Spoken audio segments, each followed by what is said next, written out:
tonight on Detective Radio, we bring you the Mad Hatter Mystery, another ingenious puzzle from John Dixon Carr, master of the locked room mystery and creator of the unforgettable Dr. Gideon Fell.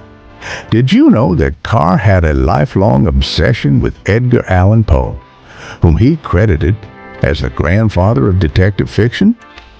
That obsession seeps into tonight's tale, where a lost Poe manuscript and a trail of stolen top hats lead straight to murder. Starring Donald Sinden as the brilliant and eccentric Dr. Gideon Fell, this mystery begins with harmless pranks, but ends in a deadly crime at the shadowy foot of the Tower of London. Can Dr. Fell unmask the killer behind the chaos and reveal who was truly meant to die? Stay with us as we unravel the Mad Hatter Mystery. Forgive me. Am I addressing Dr. Fell? Dr. Livingston, I presume? No, I'm sorry. Sir William Batten. I'm delighted to meet you. How do you do? We have a mutual acquaintance in Chief Superintendent Hadley. Oh, perhaps he's been delayed. No, he's here. But the landlord just called him away to the telephone. Do sit down. Let me move that newspaper. Lunchtime edition. The Mad Hatter Strikes Again by our special correspondent, Philip Driscoll. You'd think they'd find something better for the front page. Well, I've been out of town for a few weeks, so I rather lost touch. But Hadley's put me in the picture. I gather Mr. Driscoll is your nephew. Unfortunately, yes. He started writing about some lunatic who goes on snatching hats from the heads of law-abiding citizens. Seems to have become the latest sensation. A policeman's helmet found on a costermonger's donkey, a judge's wig on a lamppost. A series of practical jokes, obviously. I'm afraid I don't see the funny side of it. Last Saturday, this maniac stole my top hat as I was on my way to a meeting in the city. And this morning, as I was getting into my car, he stole my grey Homburg as well. And such inclement weather, too. You might get a nasty head cold. But I understand you also suffered a more serious loss. The stolen manuscript. Well, that's unique, irreplaceable. An unpublished story by Edgar Allan Poe, in the great man's own handwriting. Sorry to have kept you waiting. I see you've introduced yourselves. Sir William, let me get you a drink. A whiskey, perhaps? No, nothing, thank you. Are you sure? I don't know quite how to tell you this, but... What's wrong? Sir William, you must prepare yourself for a shock. It's about your nephew. Oh, I knew it. It's those damn practical jokes. What began as a joke is no longer a laughing matter. The boy is dead. We have reason to believe that he was murdered. Oh, no. Surely not. His body has been found at the Tower of London at the foot of the steps by the Traitor's Gate. And on his head, someone had placed your stolen top hat.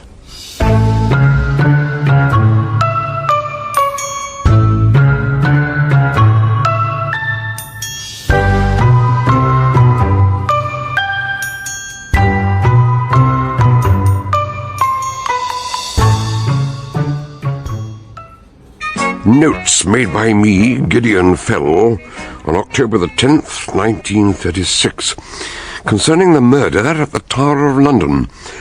The news of the tragedy was bad enough, but that finishing touch made it particularly hideous. Hadley drove us to the tower, not as fast as he would have liked, for a thick mist was rolling in off the river and visibility was poor. I encouraged Sir William to talk. I thought it might help. Perhaps you could tell me about the missing manuscript. An unpublished tale by Edgar Allan Poe must be quite a rarity. May I ask how you acquired it? I was in Philadelphia, and I wanted to visit the house where Poe had lived as a young man. When I got there, I discovered the building was being demolished, but the workmen let me in to look round, and as they pulled out an old cupboard, they found a flimsy packet of papers behind it. One glance at the handwriting was enough. The men weren't interested, so I said I'd like to have it as a souvenir, and I I gave them $10. Well, they were quite happy with that. What did you do with your acquisition? I had it authenticated by Craig Roberts, one of the world's leading authorities on Poe. I told him I'd no intention of selling it, and brought it back to London, and kept it in my dressing room. Why, I thought it'd be perfectly safe. But it wasn't. When did it disappear? Sometime between Saturday afternoon and Sunday morning. There was no sign of anybody breaking in. Did any members of your family know about the manuscript? Well, yes, but naturally I couldn't possibly suspect any of them. Oh, naturally. No. But all the same, just to clear them of any possible suspicion. At present, the household consists of my daughter Sheila, my brother Lester, and Laura, his wife. Philip had his own flat in Tavistock Court. It's a modern block off Tavistock Square, though he usually joined us for Sunday lunch. Well, that's all. Apart from an American guest who was staying with us, a Mr. Julius Arbor. He's a collector like myself, with a special interest in Poe First Editions. Did you tell Mr. Arbor about the manuscript? Well, no, I intended to show it to him, but somehow the opportunity never presented itself. And there was no one else in the household who might have shared your interest in Poe? Oh, certainly not. When I discovered the manuscript had gone, at first I admit I was a little suspicious of my manservant, Henry Marsh. Oh, why was that? Well, he's only been with me a few months. When I questioned him, he became nervous and flustered, but I put that down to his natural stupidity. He'd never even heard of Edgar Allan Poe. Damn fool! Stepping off the pavement without looking and in a fog like this. Sure, it was fairly murky this morning when I came out of the house, which is why I didn't get a proper look at the brute who took my Homburg. Ah, the Homburg is... Now, how did that happen exactly? Well, I thought it was a sneak thief trying to break into my car. But when I went up to him, he just grabbed my hat and ran off before I could stop him. Oh, well, never mind that. I keep thinking about Philip. I was fond of the boy, but perhaps I was too strict with him. I kept him on a tight allowance. He had no idea of the value of money. I paid the rent for his flat, and I made a point of going round there regularly, on the first Tuesday of every month, just to keep an eye on the place and make sure he wasn't getting into mischief. Well, now I shan't have to do that anymore. Here we are, Tower Hill, and the gate's open. We passed through the gateway and were stopped by the guards on duty. When we got out of the car, a human warder was waiting for us. Superintendent Hadley? Yes, who's in charge here? The Deputy Governor, General Mason. He discovered the body. Mason! Thank God, he's a friend of mine. If I might have your name, sir? This is Sir William Batten, and my colleague Dr. Fell. Very good, sir. Come this way, please, General. He led us through the precincts of the tower, over a stone bridge across the moat. Beneath an archway, opposite the stone steps leading down to Traitor's Gate, General Mason met us. Good God, Batten, but how on earth... I was going to ring you and break the news as soon as I'd spoken to the superintendent, but... Never mind. This is Superintendent Hadley, Yes. Dr. Gideon Fell, General Mason. So, where's the boy? I want to see him. He's where I found him. We couldn't disturb the body until the police arrived. Just tell me, what killed him? It appears to be the bolt of a crossbow. That's about 4 inches sticking out of his chest, straight through the heart. Instant death, no pain whatever. Were there many people here today? No, not many. That's on account of the weather. If you'd just come down the steps with me, Superintendent, I've got a flashlight. Perhaps you'd wait here, gentlemen. If you look over the rail, I think you'll be able to see for yourselves. Philip Driscoll lay at the bottom of the steps, as if he had rolled down them. In the torchlight, we saw the gleam of steel projecting from his chest. The top hat on his head was much too large, coming down almost to his eyes and flattening his ears. It was a grotesque spectacle, and obviously distressing for Sir William, so General Mason escorted the old man into the building before rejoining us under the archway. Sorry to keep you waiting. No doubt you'll need me to answer some questions. Yes, sir. When exactly did Driscoll arrive, do we know? Somewhere about 1:20, I gather. I wasn't here. Dalry, my secretary, picked me up from the middle of town in my car, and we got back here at 2:30. We came in this way, along Water Lane. Dallery let me out at the gate of the bloody tower, and then he drove back to put the car away. I was going to my own quarters when I remembered something that I had to do. So I came back here, and as I passed these steps, I glanced down. I couldn't see very clearly, but I could tell something was wrong, so I went down and found him. Minutes later, Dallery returned from the garage, and I called him. I told him who it was. Well, he and Driscoll were old friends. In fact, Dallery's unofficially engaged to Sheila Batten, Sir William's daughter. You'll hear about that. I told him to fetch the doctor, but of course it was useless. And when the doctor examined the body? He said that Driscoll had been dead at least 3/4 of an hour. Possibly longer. Forgive me, but you appear to have identified the young man immediately. How was that? Well, as I say, he and Dallery were close friends. Driscoll was always popping in and out. We all knew him. I see. One more question. About the crossbow bolt. They're not exactly common or garden weapons. Did it come from the collection here? I can't tell you, but the armory will know.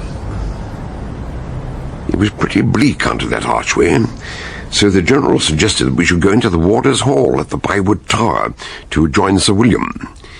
We sat and warmed ourselves by the log fire for some time, until his secretary came and found us. Superintendent Hadley? Yes. The General asked me to tell you that... Oh, Sir William. I'm so sorry. I don't know what to say. Yeah, that's all right, Robert. Thank you. Now, what was I... Oh, yes. The armory could see at a glance the crossbow bolt isn't a genuine weapon. It's a modern copy. But they'll be able to tell us more once the police surgeon has... Well, you know. Yes, of course. Oh, and another thing. There weren't many visitors here because of the fog. After they'd been questioned and their details had been taken, most of them were sent home. But there are still 2 people the General thought you might want to see. One is Mrs. Lester Batten. What the devil is my sister-in-law doing here? Does she know about Philip? Yes, I told her. She was very upset. And I told her you'd arrived, Sir William. And the other visitor? An American gentleman, Mr. Julius Arbour. Now, that's interesting.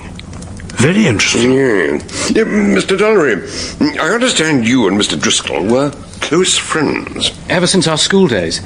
In a way, he seemed to rely on me. He often turned to me when he had problems. What sort of problems? Financial, mostly. Nothing serious.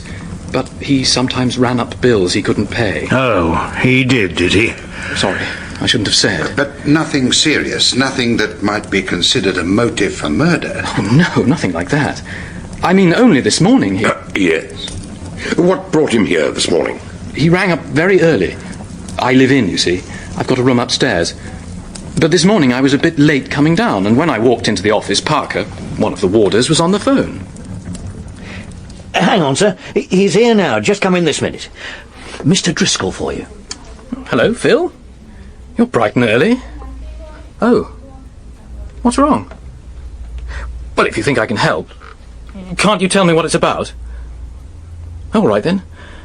Yes, I'll be here at lunchtime.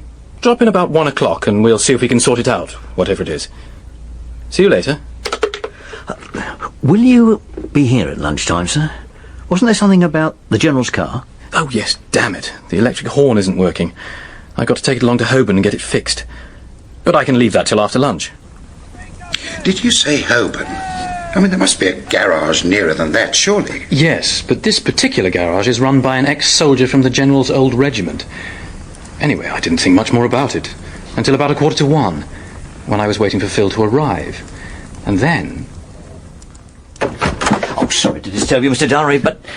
Oh, I thought you were on the phone. I was. I only just rang off. Well, there's a call for you on the other line. Mr. Driscoll wants to speak to you. I thought he was coming here at 1 o'clock. Seems like there's been a change of plan. Anyway, he's holding on. Oh, well, I'd better see what he wants. And what did he want? He sounded rather strange. He said he couldn't come to the tower, so I'd got to go to the flat and meet him there. He said it was a matter of life and death. Didn't he give you any sort of explanation? No. I said, I thought you were doing so well, following up the Mad Hatter story. And he said, I followed it too far, and now it's got me. What did you do? Well, I had to take the car to Holborn anyway, so I drove there and left it at the garage, saying I'd pick it up later. It's only a short walk to the flat. I rang the bell a couple of times and then I walked in. Wait, he left the door open? No, I've got a spare key. You see, the gates here close at 10 sharp every night. Nobody goes in or out after that. So if I'm out for the evening, Phil lets me doss down in his sitting room. I mean, he used to. Anyway, I went in, but he wasn't there, so I sat down and waited. Now we come to the strange part. I still can't explain this. Go on. According to Parker, about 10 minutes after I left, Phil turned up and asked for me. When he told him I'd gone to the flat, Parker said he went white as a sheet. He said he'd rung first thing and arranged to meet me at 1, but he never changed the appointment. He didn't make the second phone call. But you spoke to him yourself. Well, yes. At least I thought so. Oh, Parker, the very man. Beg pardon, sir, but... I was telling him about the second phone call. You thought it was Mr. Driscoll too, didn't you? To the best of my knowledge it was, but since he turned up later, I suppose it can't have been. And you told him about the second phone call? Yes, he used some very strong language. Very put out he was. When I suggested he should go back to the flat, he said, no, when he finds no one there, he'll come back. I'll stay here and wait for him. But he was a bundle of nerves. How do you mean? Well, he couldn't sit still. Presently he said, I'm going for a walk. And out he went. And by then it was nearly 1:30, so I thought I'd better phone Mr. Dowry. I had the number of the flat, so I rang and told him what had happened, and he said he'd come back right away. And I looked out of the window. I wanted to tell Mr. Driscoll, but he was walking towards the Traitor's Gate. He went under the archway, and that's when this other person reached out and touched his arm. What other person? Male or female? I couldn't tell you. They were in the shadows. But someone reached out, and he turned towards whoever it was. Then they sort of disappeared in the fog. I see. Well, thank you. You've been very helpful. Yeah, before you go, I had the impression that you originally came in to tell us something. Oh, yes, I'm sorry. The General's compliments. He asked if you're ready to see Mrs. Batten and Mr. Arbour. Well, Mrs. Batten, certainly. I think we'll keep Mr. Arbour waiting a little longer. Excellent. That won't do him any harm. Very well, sir. I'll fetch the lady right away. The police surgeon sent us the murder weapon. Along the side of the bolt, a single word was engraved, and the word, horribly apt, was carcass. We were still examining it when General Mason brought in Laura Batten. Hadley tried to cover it up, but it was too late. Superintendent, this is Mrs. Batten. Oh, goodness. How on earth did that get here? You mean you recognize it? Of course, it belongs to me. My husband and I bought it when we were on a walking holiday in France. They sell them as souvenirs. Well, you can see it says Carcassonne on the... Oh, somebody's been tampering with it. Yes, the pointed end has been filed down. Was it always as sharp as this? Oh, my God. Is that what... Is that how he... My dear, we must try to deal with this calmly and sensibly. This is Chief Superintendent Hadley and his colleague, Dr. Gideon Fell. How do you do? How do you do? Please, sit down, Mrs. Batten. Oh, thank you. Now, let me get one thing clear, Sir William. If this souvenir was kept in your house, I presume you've seen it before. Not that I remember. Wait, Laura, you went to France while I was in America. I suppose that must be... That's why Dear chap, are you all right? Yes, it's just suddenly I feel rather tired.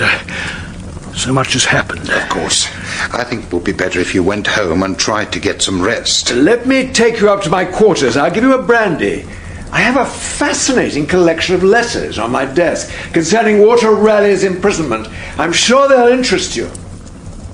As the two men left, I saw a look of horror on Laura Batten's face, as if she'd suddenly thought of something that terrified her. But she pulled herself together as she turned to face Hadley. So, it's true then. Even when Rob told me he was dead, I couldn't believe it. Rob? Rob Dowry. It's been a terrible shock for him, well, for all of us. But I don't understand why I had to be questioned, as if... Well, you don't imagine I had anything to do with Phil's death, do you? I have to question anyone who might have been in the vicinity at the time of his death. And when did it happen, exactly? Well, according to the surgeon's report, sometime between 1:30 and 1:45. Can you tell us where you were then? Oh, I'd been wandering around. I was probably admiring the crown jewels. I often come here. Not so much for the history as the exercise. Walking is so good for the figure. You should try it, Doctor. Thank you, yes, I'll bear it in mind. And did you happen to see Mr. Driscoll during your walk? Of course not. I didn't even know he was here. I see. Well, I don't think we need to detain you any longer. I'm sure you're anxious to get home. And as Mr. Arbour is waiting... Yes, I saw him. What's he doing here? I wish William had never invited him to the house.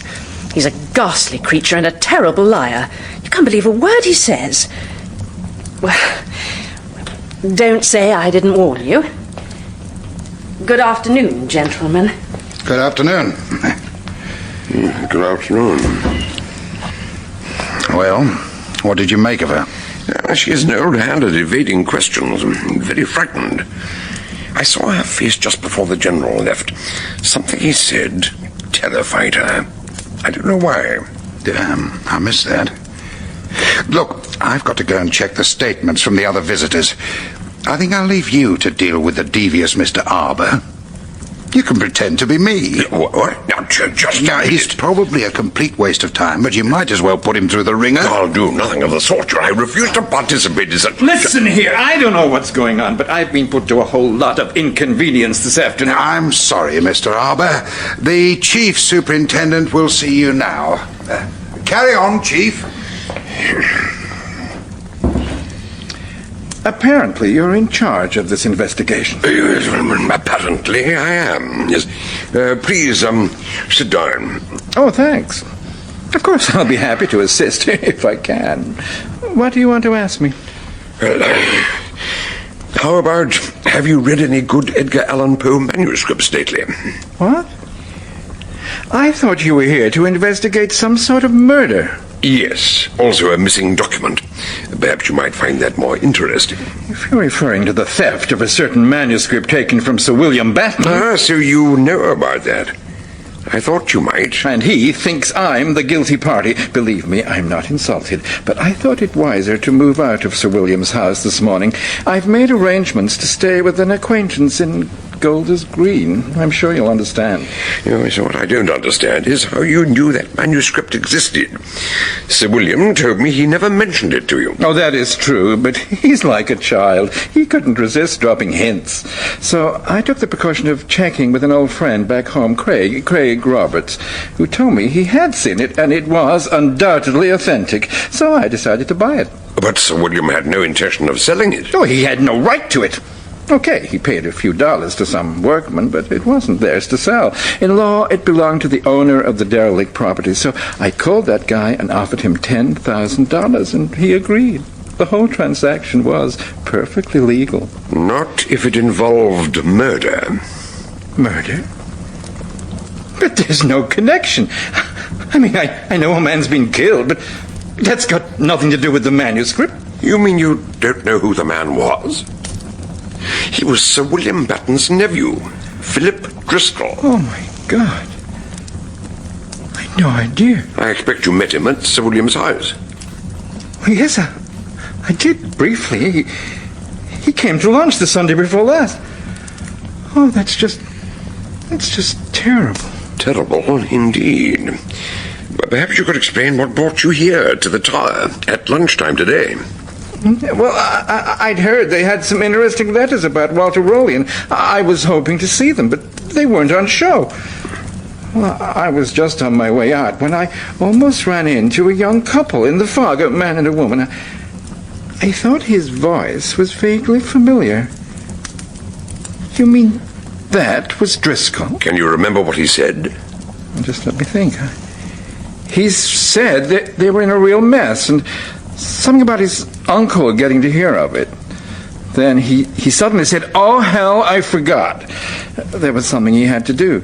He said he'd be as quick as he could, and he told her to go take a look at the crown jewels, and that he'd catch up with her later. Then he dashed off, and she walked past me. I couldn't see her face because she had her head down, but I remember the coat she was wearing. Do you know, I saw it again just now, coming through that door. Laura Batten was wearing it. And what time would this have been? About 1:15. Thank you. One last question, if I may. Your valuable manuscript has vanished, but you don't seem interested in finding it. Since you claim it's your property, why haven't you reported it to the police? Oh, I didn't want to trouble the police, but I've not been idle, I promise you. Let's just say I've been following up certain leads which are, forgive me, not open to you. Good day.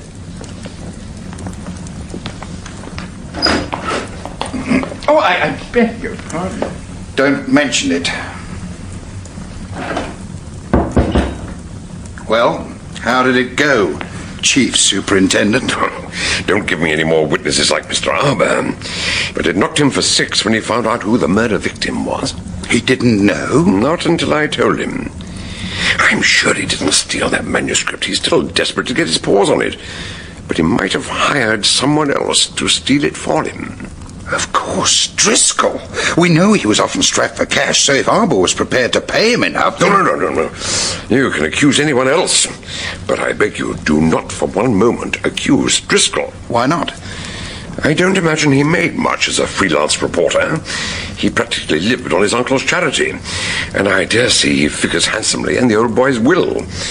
Do you really believe he'd have risked all that to steal his uncle's prized possession? Now, look here.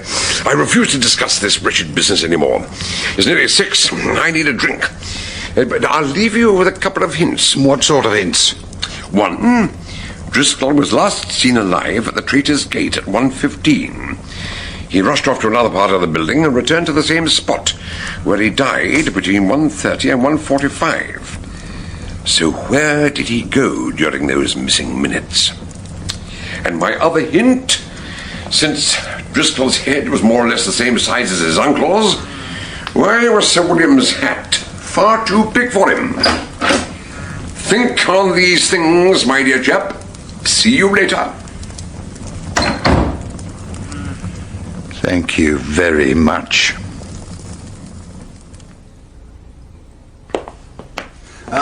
I thought I might find you here. What's happened? Not another fatality, I trust? No, but a couple of interesting developments. I sent a man round to Tavistock Court, and he arrived just in time to see someone, possibly a woman, leaving Driscoll's flat.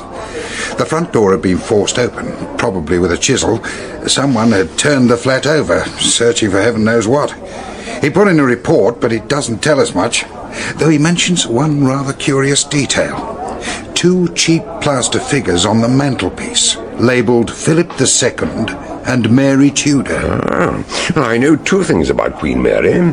1, she was passionately in love with Philip II of Spain, and 2, she's generally known as Bloody Mary.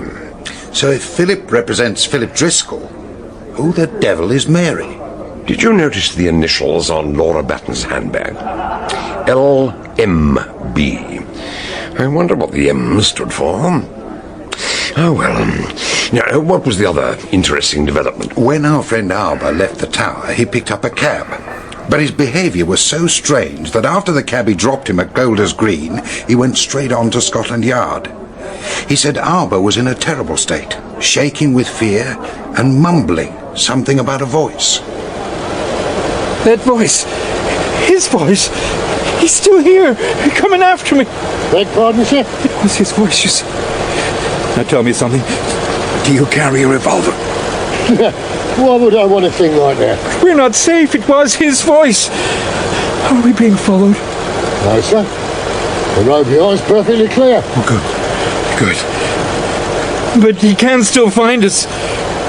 Hey, listen. That address I gave you in Golders Green, I want you to drop me off before that, a couple of streets away, to be on the safe side. So the voice will never know. The cabbie obeyed orders, but he remembered the original address. I had the house checked. It's rented by an American couple. I've sent a man there to stay out of sight and keep watch. I think you should tell your man to make himself as conspicuous as possible. Eh? Well, what's the point of that? If Arber sees he's being watched, he'll be so terrified he might even tell us what he knows. But before that, if I may, I'd rather like to take a look at Philip Driscoll's flat. That's the one. The last door on the left. You see that crack of light? It's still ajar. My chap must have left it switched on. Not necessarily. What the... Come on! We found a man, tall and heavily built, standing before the fireplace. On the mantelpiece was a gaudy statuette, a woman in mock Tudor dress, and the grate was littered with fragments of plaster, the remains of a companion piece. As the man looked up, we saw his face in the mirror. Good evening, Mr. Lester Batten. Yes? Who the hell are you? My name is Hadley. I'm from Scotland Yard. This is Dr. Gideon Fell. We had to question your wife earlier in connection with the death of your nephew. Yes, the young swine's dead. She told me when I got home. I'd intended to call on you later this evening.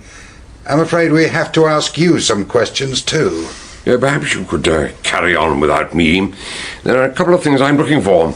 In another room, I expect. As a journalist, Mr. Driscoll must have had a desk and a typewriter somewhere. Will you excuse me? Mr. Batten, I'm not interested in your marital problems except insofar as they concern our investigations. We know that your nephew met Mrs. Batten today at the Tower, and I have to ask, is it possible that they were having an affair? That's a damned lie. How dare you I'm not insinuating, I'm asking a question. Or had Philip already broken off the affair? It's none of your business. When they met today, he was a very worried man. Perhaps he was afraid Sir William might find out what was going on. Had he told your wife the affair was over? Is that why she followed him to the Tower? In a desperate attempt to make him change his mind? And if that failed, we also know he was stabbed with a weapon that belonged to your wife.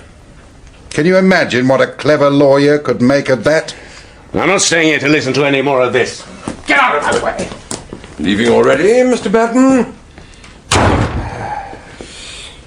I suppose you heard all that. Oh, yes. Though I have to say I don't agree with your theory. Laura Batten might have killed Driscoll, but you would never have stuck that top hat on his head. Of course not, I realise that. But I was hoping that by casting suspicion on his wife, I might persuade Mr. Batten to come clean and tell us what he'd been up to. I congratulate you. Very convincing performance. Pity it didn't work. What have you got there? A tool bag. I found it in the kitchen. So that's what you were looking for? The chisel that was used to force open the front door? Oh, hardly. You don't suppose somebody came in, found the chisel, and went out again in order to break the door down, do you? No, I was looking for the... Hang on, this could be news of Mr. Arbour. Hadley?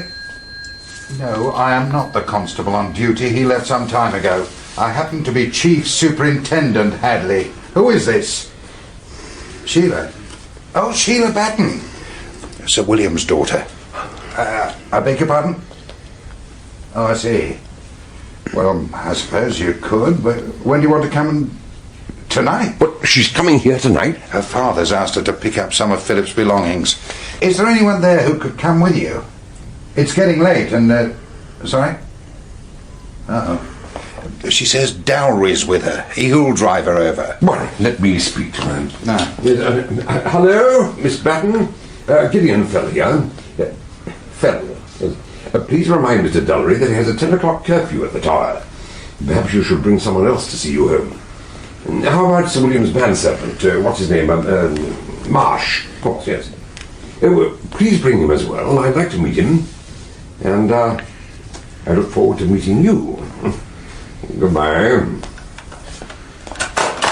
Well, what's brought this on? You're very keen on meeting people all of a sudden? I've always enjoyed meeting people. I love the human race. Hadn't you noticed? Huh?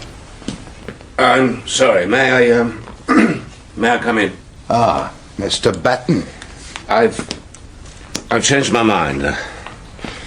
I want to make a confession. A confession?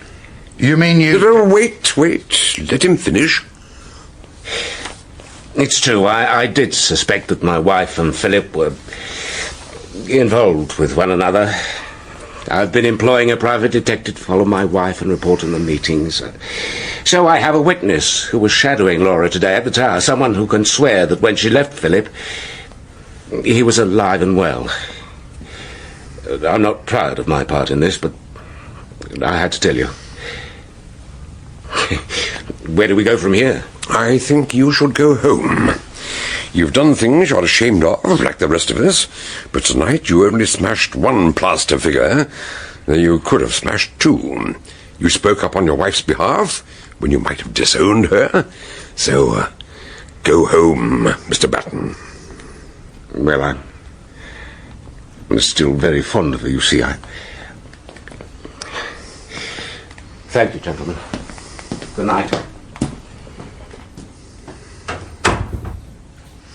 And since there was no reason to doubt an independent witness, we removed Laura Batten from our list of suspects.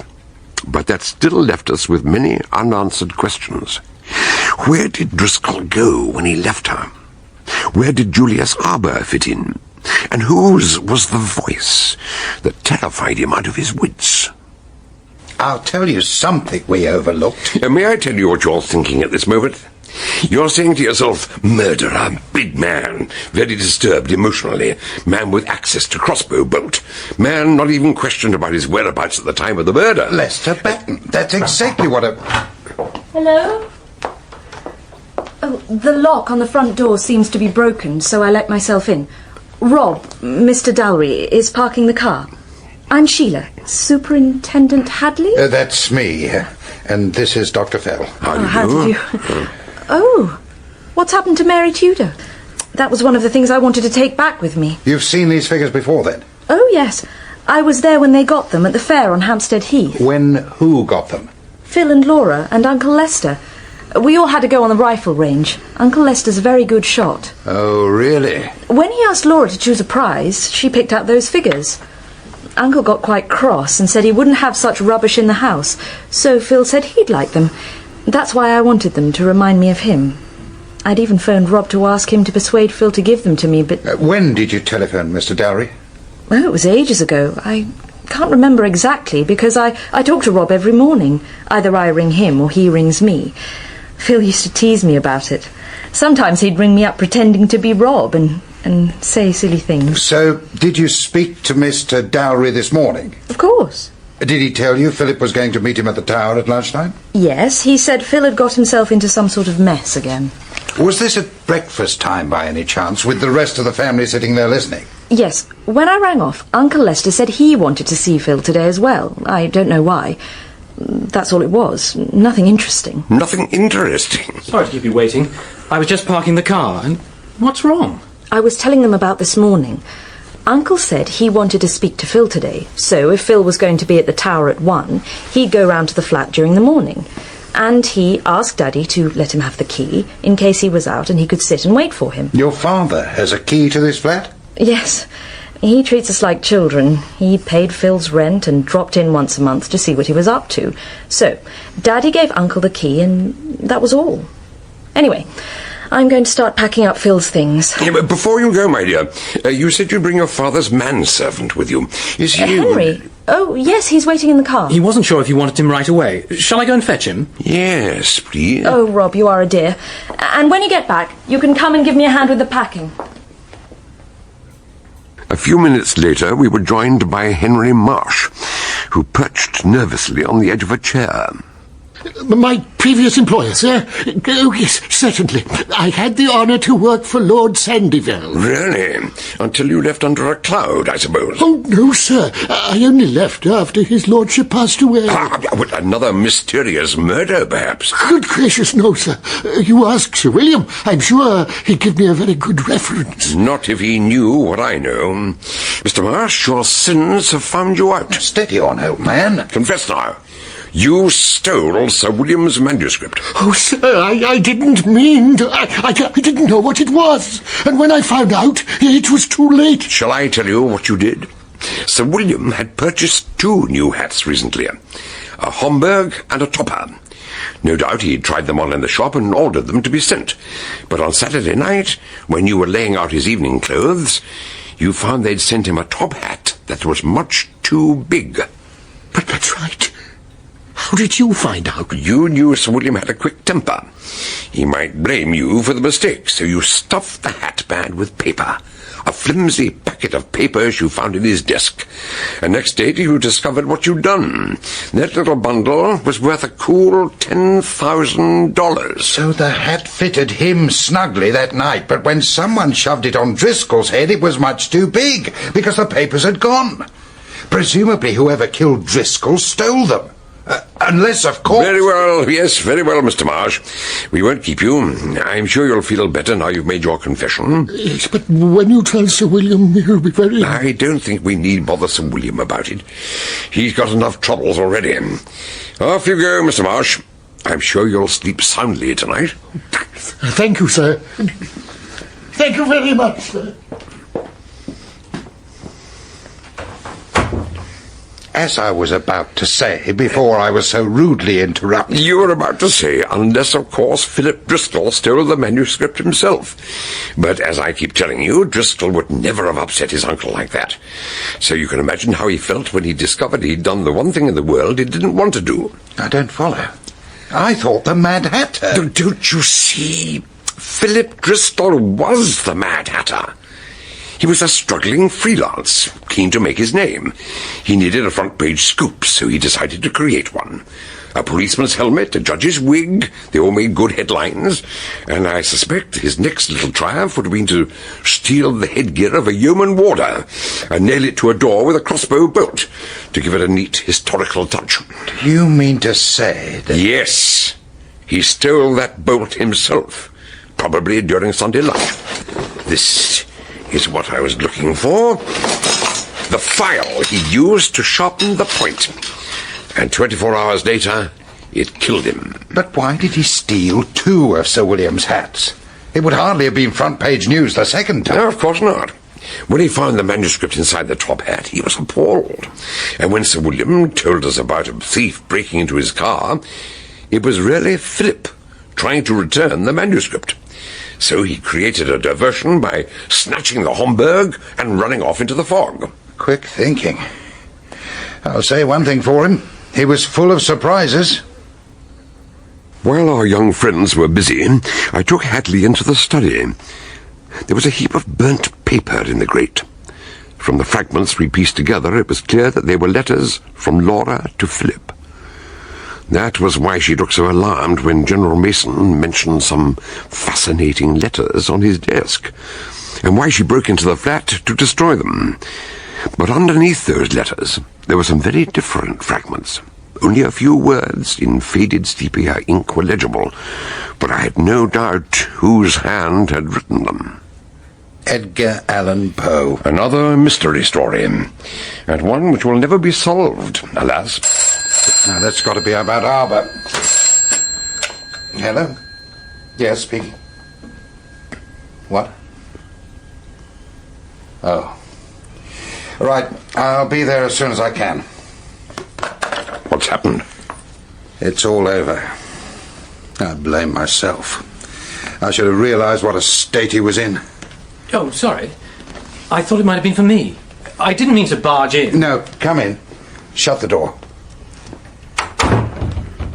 I'm afraid there's some more bad news. Lister Batten? Yes. He went home and put a bullet through his brain. Dear God. Do you want to break it to Miss Batten, or would you like me to do it? No, don't bother. I'll tell her. But I'd better not take her back there. She'll be terribly upset. Oh, wait. I know her best friend, a girl who lives in Park Lane. I'll get Margaret to put her up for the night, if that's all right. As we were about to leave the flat, the telephone rang again. Hadley was informed that Mr. Julius Arbor wished to see him as soon as possible. We arranged to meet him at Sir William's house. When we arrived at Bloomsbury Square, Hadley rang the doorbell. I'm not much good at quotations, but there's one that always stays in my mind. There's no refuge from confession but suicide, and suicide is confession. A well-turned phrase, but not invariably true. Ah, somebody's coming. So we meet again, Mr. Marsh. Yes, sir. Please come in, gentlemen.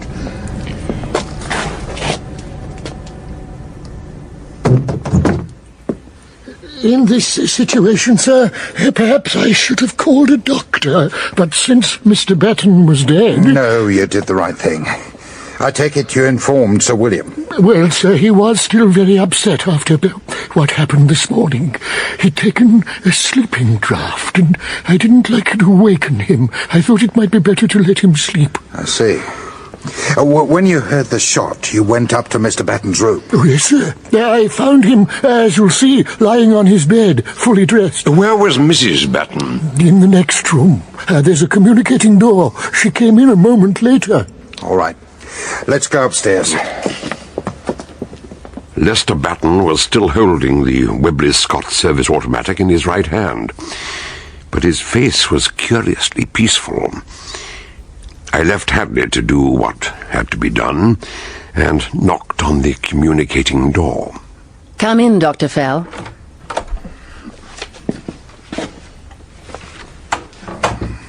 You know all about it, don't you? About Phil and me. I knew you'd find out. You shouldn't have broken into his flat. You were seen. I didn't break in. Phil had given me a key. But I took a chisel from his tool bag and broke the lock to make it look like a burglary. Never mind it. Doesn't matter now. No. Did you see what Lester had in his hand? The gun? No, the other hand. It was a snapshot. A photo of me. When I saw that, I stood there for a long time looking at him. And now, sitting by this window, looking into the darkness, I can see 1,000 images. And they're all his. I cried today when Phil died, but I can't cry anymore. Because I know now I loved my husband. Just tell me, he killed Philip, didn't he? Mrs. Batten, your husband loved you very much. Hold on to that thought. It was only... his ideas were so different from mine, and I kept hurting him. If I sleep tonight, perhaps tomorrow I'll be able to cry. I went down to the library, where Mr. Arbour was waiting. I was about to explain that the superintendent was otherwise engaged, but I didn't get the chance. Superintendent Hadley, am I glad to see you? Quite, yes. Good evening, Mr. Arbour. I decided I've got to tell you the whole truth. Yes, I think that might be a very wise move. Yeah, well, just tell me, is Sir William around? He's gone to bed, having an early night. Did you tell him about my purchasing the rights to the manuscript legally? No, I didn't. Well, there wasn't much point, since the manuscript no longer exists. It's just a pile of ashes.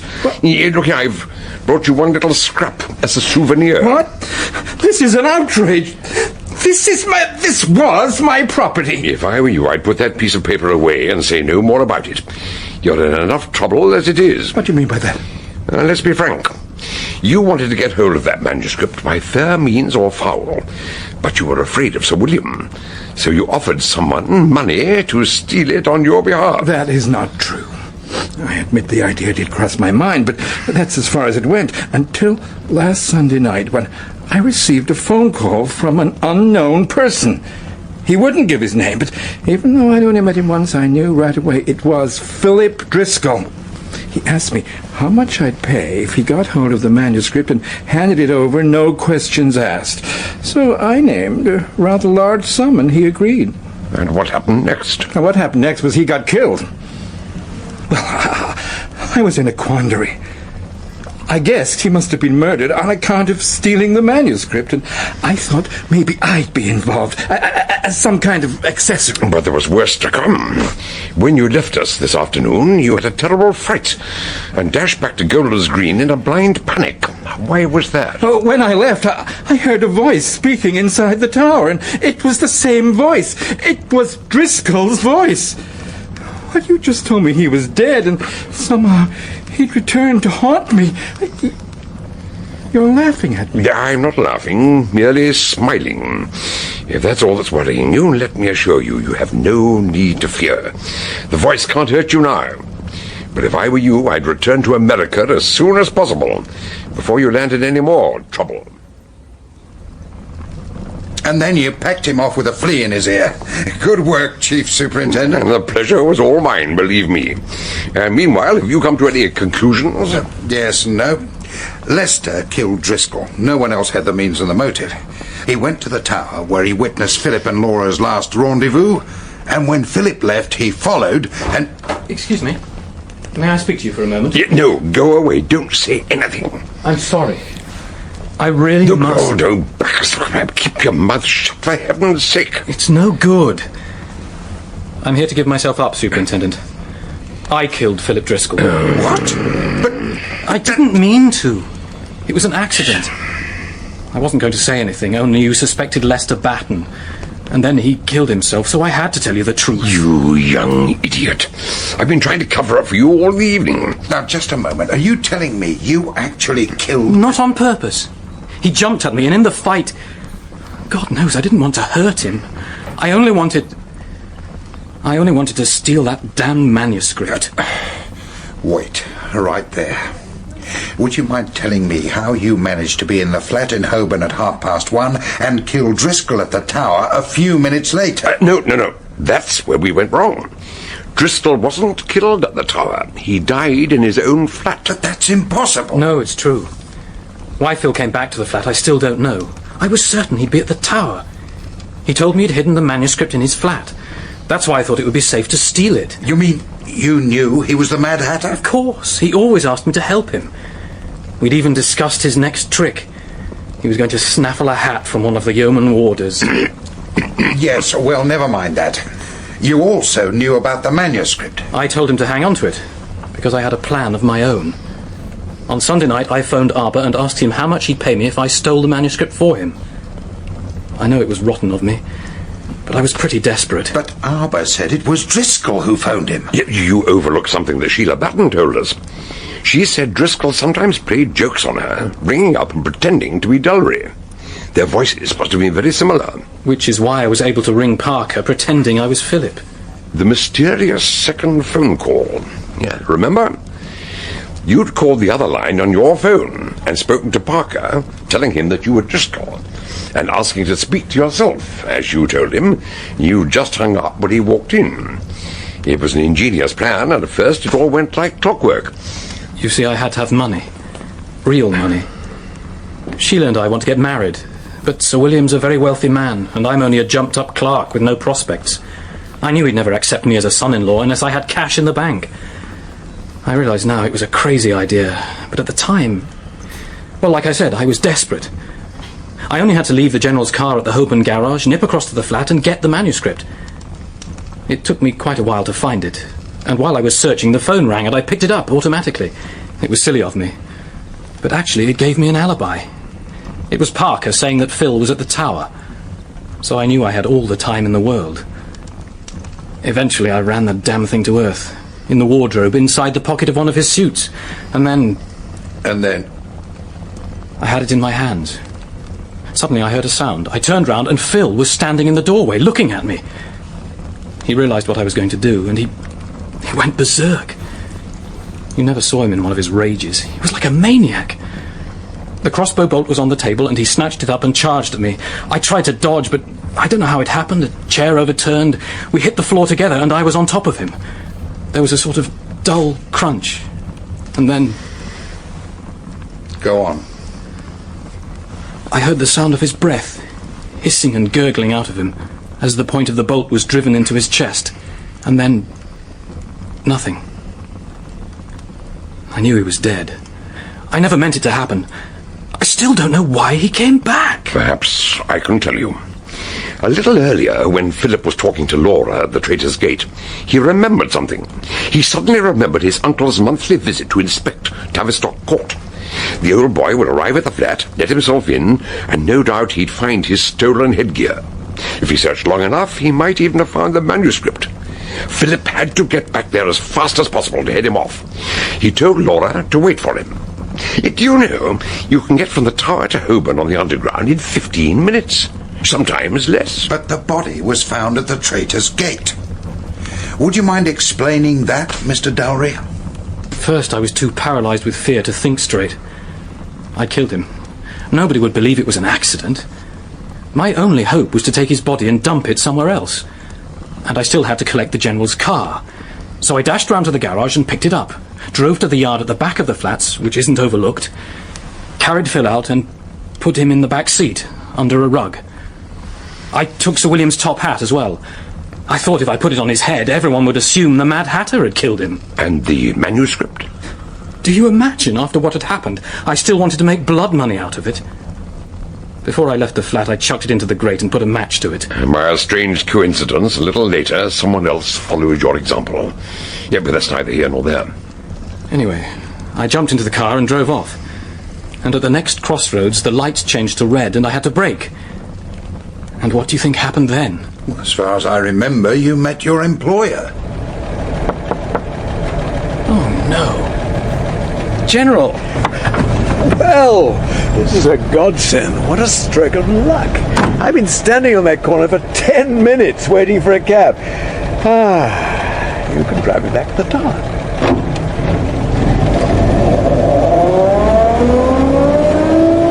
It was like a nightmare. I tried to think. It was only 2:10. If I could dump Phil's body somewhere without being seen, I'd have a perfect alibi.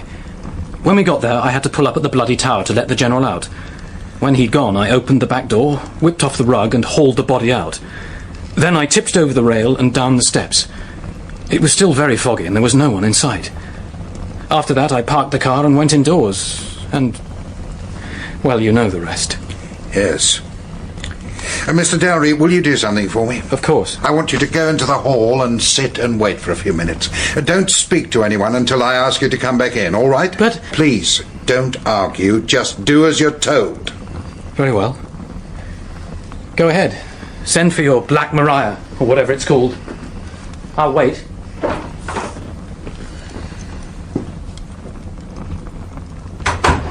Now what?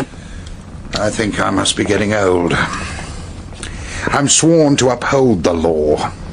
And yet, no jury would ever believe that boy's testimony.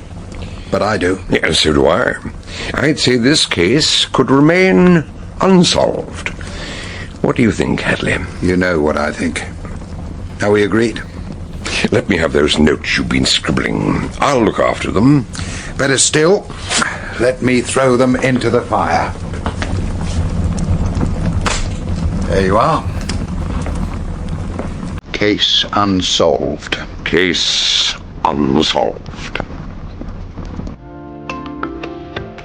Thank you for tuning into Detective Radio.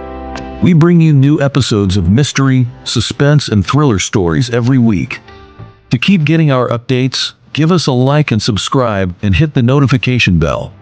For those looking to lend a little extra support, follow the link in the description. Good night, stay alert. Until the next crime.